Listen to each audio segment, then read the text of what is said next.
All right, welcome to Unit 2.3 of AP Macroeconomics. So this is the concept of unemployment. So let's get some basic definitions. So what does it mean to be employed or unemployed? So employed is people who are working. You all know what employed people are. But they can be part-time or full-time.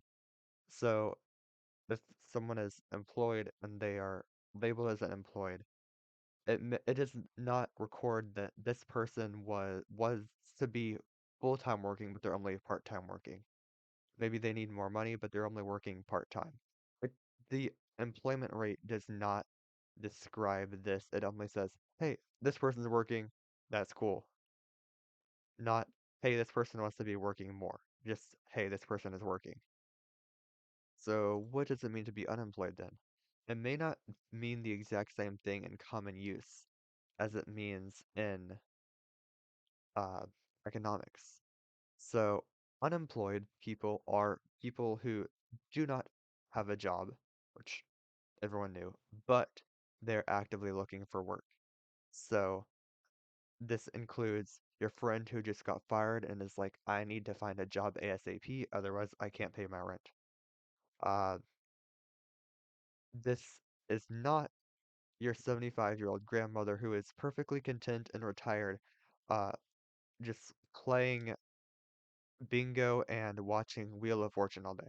That she is not unemployed. She is retired, not unemployed. Your cousin's best friend's brother's aunt, uh, their mother is at home all day, but they don't really need a job. They just they don't really want a job. They're just chilling. They are not considered unemployed. They're not actively looking for work. The labor force is the number of employed people and unemployed people. So this again does not count your grandmother sitting on her couch watching Wheel of Fortune all day. This is you who has a job and your best friend who's frantically looking at a job. People who are willing and able to work is what the labor force is.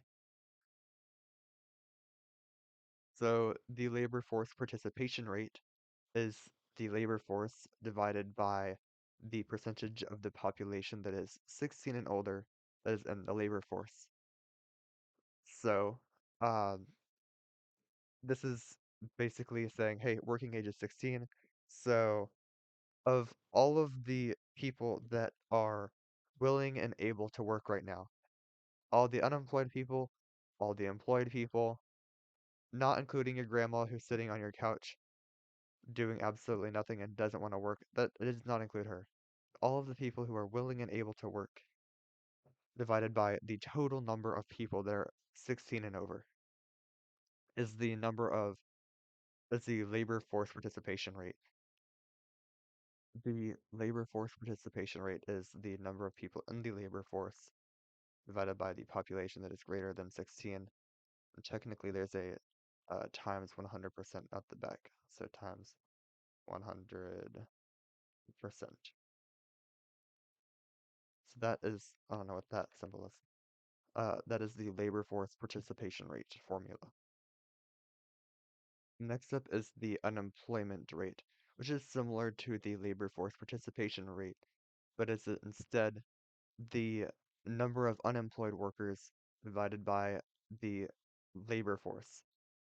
So of all of the people that are willing and able to work, me, you, uh, your cousin who's struggling to find a job, all of those people, the, is that number is the denominator, and on top is the number of people who are unemployed. The number of people who are looking for jobs divided by the total number of people in the labor force times 100%. All right, so using these definition of what employed versus unemployed are, let's go through a couple of examples. So, which one is unemployed. So, or what would these classify as? Okay, so we have a computer programmer, a brilliant guy, uh, who has just recently been laid off. He is in his late 40s, 48 years old, and he's like, yeah, I've got enough money for now. I'm gonna take a break from working. I don't feel like working for a bit. He's given up work looking for a new job. Is he employed or unemployed? Or is he just not, is he just like the other people? He is obviously not employed. He is gotten laid off. So it is not employed. But he is not unemployed because he is not actively looking for a job. He's like, I don't need a job right now. We're good. So he is not unemployed. He is just out there. Um, what about we have a old president, um, some Jack, uh, Jack, that's his name. Incredible name. Uh, just ran for president from The Incredibles. Jack from The Incredibles ran for president, but he sadly lost. And so he's like, shoot, I'm 87 years old. I lost the election. I guess I'll retire. Is he employed, unemployed, or just neither? He's obviously not employed, and he's not unemployed because he is not actively looking for a job. Okay, we have a college graduate. Um, they are 26 years old, and they're like, I just got out of college. I am broke from all of the debt. What am I gonna do? I need to find a job. What would they classify as? They are unemployed. They are actively looking for a job. And so that is the difference. All right, so I talked about this briefly, but I'm going to go into a bit more depth. I'm not going to put it all up on the screen, but I'm just going to talk. So if you want to take notes, which you should be, you can. So, what is not included in the labor force and unemployment? This is very important because the unemployment rate is kind of difficult, and it is not a great measure of the employment system. Like I said, there are some people that are just out there doing absolutely nothing and they're like, I don't need a job. I don't, I'm retired or whatever. I don't need to work right now. And they're not looking for a job. And so they're just kind of out there. That is not employed nor unemployed. So this it's not measuring those people. What about someone who is like maybe they're like 40 something, 50 something, and they're like, yeah, I just don't have a job anymore, but I don't really need one. I have some other form of income that's not necessarily like working. Maybe you're just a complete god at stocks and you're just making bank.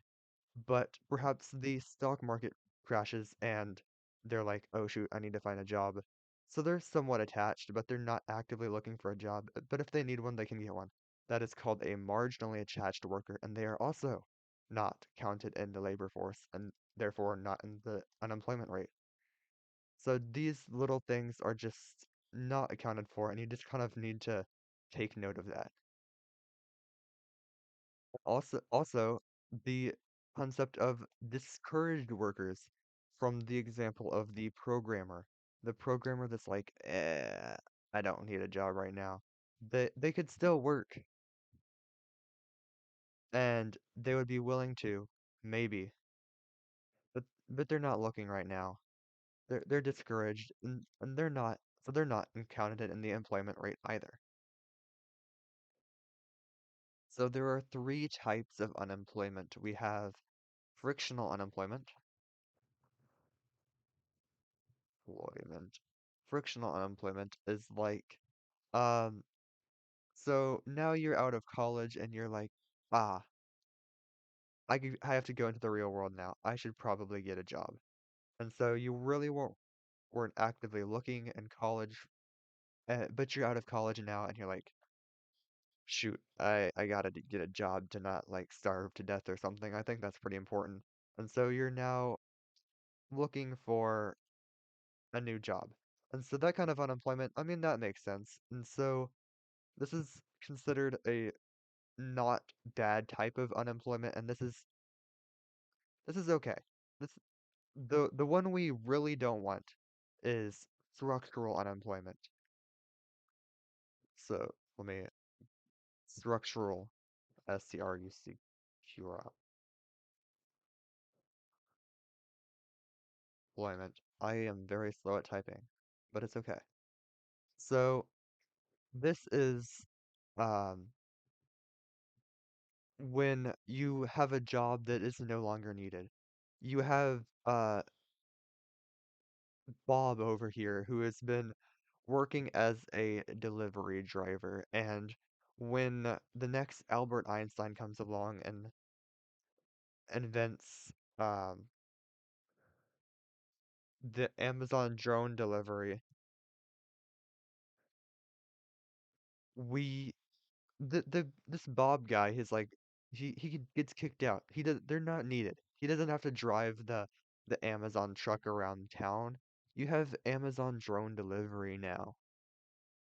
So this guy is now out of a job. And this is considered the worst kind of unemployment when you don't really need anything. We have another example of this would be the new like screens or whatever. So if you've seen kind of the new hyper modern McDonald's, you don't even have to talk to a person anymore to order your food. You just kind of put it in the screen and then you don't have to. You don't have to do as much work. And so the people who are just like basically standing at the front desk taking people's orders, there's less of them. So that creates structural and unemployment. And then we have uh, clinic cyclical cyclical unemployment. This is kind of a business cycle form of unemployment. Let me write that CYCLICAL. That's a lot of C's. Cyclical unemployment. So during the pandemic is a great example of this unemployment. Unemployment.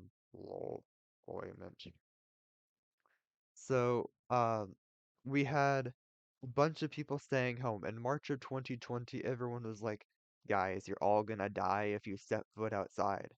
And so we we all stayed home. And so a handful of people that worked at places didn't have to go into work now. They didn't have to go in as frequently, and they, as a result, got unemployed. And this isn't as bad as structural unemployment because as the economy fixes itself over time, usually. Like we're in 2023 now, and things have mostly opened up. The people that were sent home, like the teachers, for example, they didn't have a job afterwards because they all went home and basically didn't have to do too much. And now everyone's teaching in person, or almost everyone's teaching in person. It is a lot less. It is a lot better. The economy generally fixes itself. And generally, we don't have these big cyclical things very frequently. And because the economy fixes itself, but the average unemployment rate is just the structural plus the frictional unemployment. So, and this is called the natural rate of unemployment. Rate of unemployment is frictional plus. So this, so of course we're gonna have some kind of small recession or whatever every now and then, or we might have a big spike in unemployment, or we might get a bunch of people employed. But generally it'll fluctuate around this this natural rate, which is frictional plus structural. And the frictional is, of course, inevitable. Like, you can't just have someone who's as soon as they're looking for a job, they find one. The day you get out of college, you find a job. That's not everyone. Of course, gonna be frictional unemployment.